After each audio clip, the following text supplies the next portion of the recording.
Shalom Yasharala.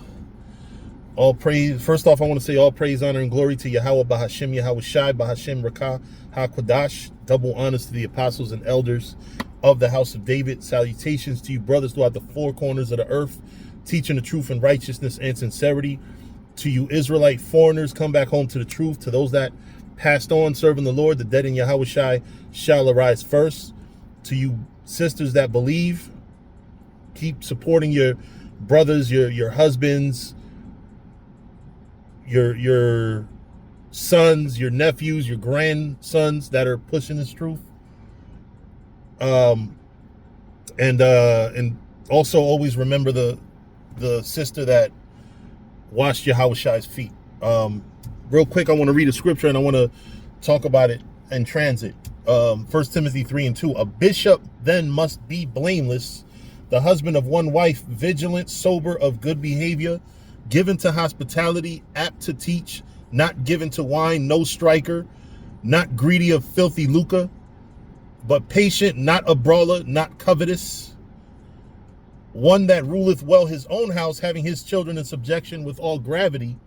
For if a man know not how to rule his own house, how shall he take care of the church of the Most High?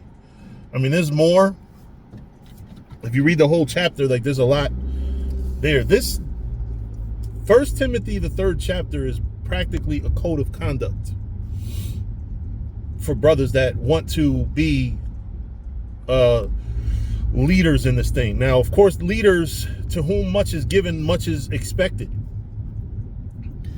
You know, when you come in this truth and you have a violent demon, that scripture tells you not to be a striker or a brawler, right? You got a lot of men that come in this thing and all they do is pick fights or love to fight. You know, you got a lot of men in this truth, believe it or not, they are fighters. They're brawlers. You know, I get it. We live in a violent world and a lot of times people have no respect. Personally, I am one brother that does believe that sometimes ass whoopings need to be handed out. I'm not going to teach it for doctrine, but I think a lot of times brothers have big mouths that their fists can't cash. Their mouth writes some checks that their fists can't cash. So because of that, you know, sometimes you do need to hand out an ass whooping. You know, but the truth of the matter is, it's not supposed to be a first resort. You know, or you got men that come into this thing with lust demons, and the next thing you know, yeah, you know, scriptures say I can have multiple wives, but then what happens is, and I'm gonna tell y'all this, and because that's one part that I really have a lot of, I want to focus a lot on. Just like any man, my dream is to be swimming in the sea of women. The older I get, the less attractive I am to other women, well, to women, period. You know, I'm not likely to, at this point in my life, be having a whole fucking harem. And I am going to be honest with you and tell you that in this truth, if you're a man that follows Yahweh Bahashim, Yahweh Shai, you might probably, I would even say you are better off having one wife. You should not have two wives or three or four. What happens more often than not is they bring confusion. It's not just because women bring confusion. Couples bring confusion. You know, because I'm going on a cruise in a couple of months, I've been doing a lot of, you know, watching videos on YouTube about, you know, people in cruises and shit. And there very often is fights over threesomes and shit. Or it might not be a threesome. It might be just somebody get jealous and raise unholy hell. And next thing you know, you're fighting over, you know, because somebody looked at your wife a certain way and you mistook it. You know, we have to strive in this truth to be as dedicated to the truth to the extent where we're not fighting each other over women. You know, that's why we don't have women at holy days.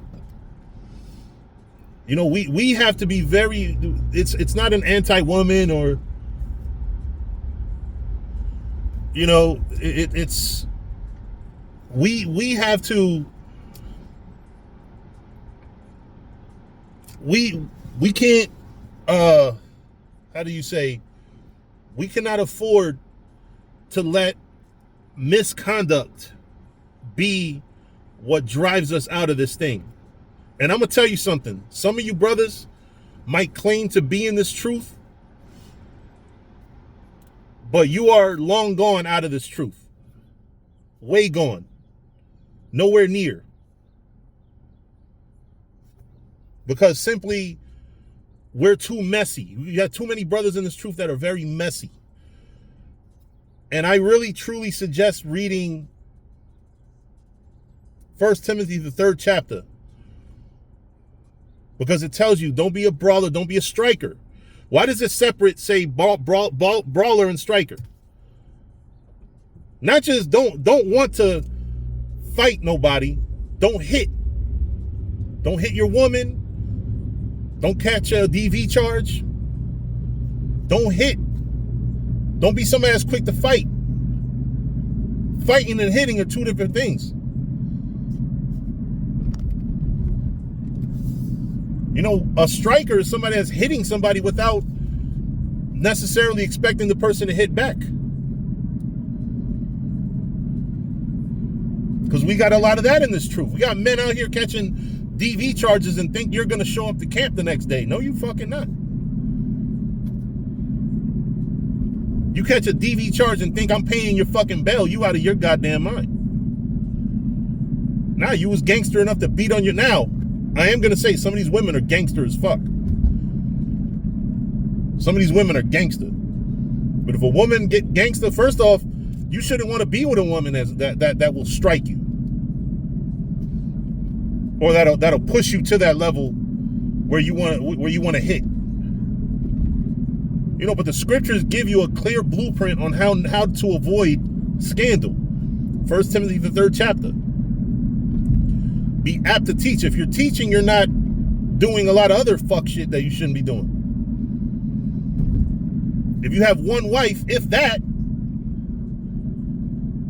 you have one wife.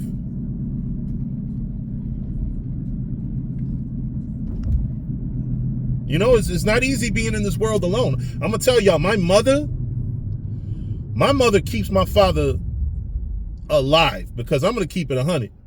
My father had a heart attack, and I mean, my mother has to do a lot for him. They clean him at the facility he's at, but if it weren't for my mother and me, my father would not be eating. You know, my father, I mean, it's a lot of shit, but it's good to have a wife, at least for that purpose. Because I'm telling you, when you get older, that's your partner that's gonna be with you, living in the household with you.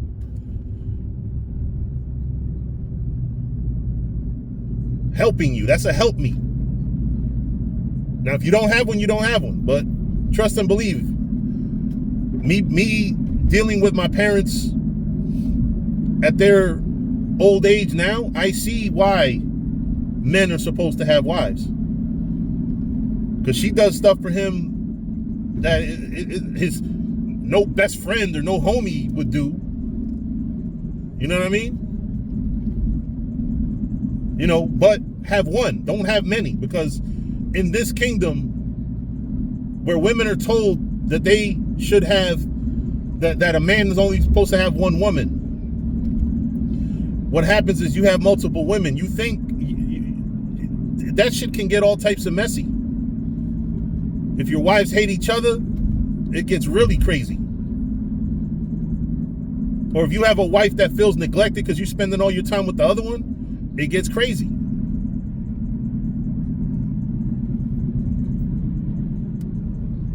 You know, there's reasons why the scriptures tell you to have one wife. You know, but, you know, it's a blueprint on how not to be messy is pretty much what I'm saying to y'all. But that's pretty much all I have. You know, with that, I'm going to say shalom.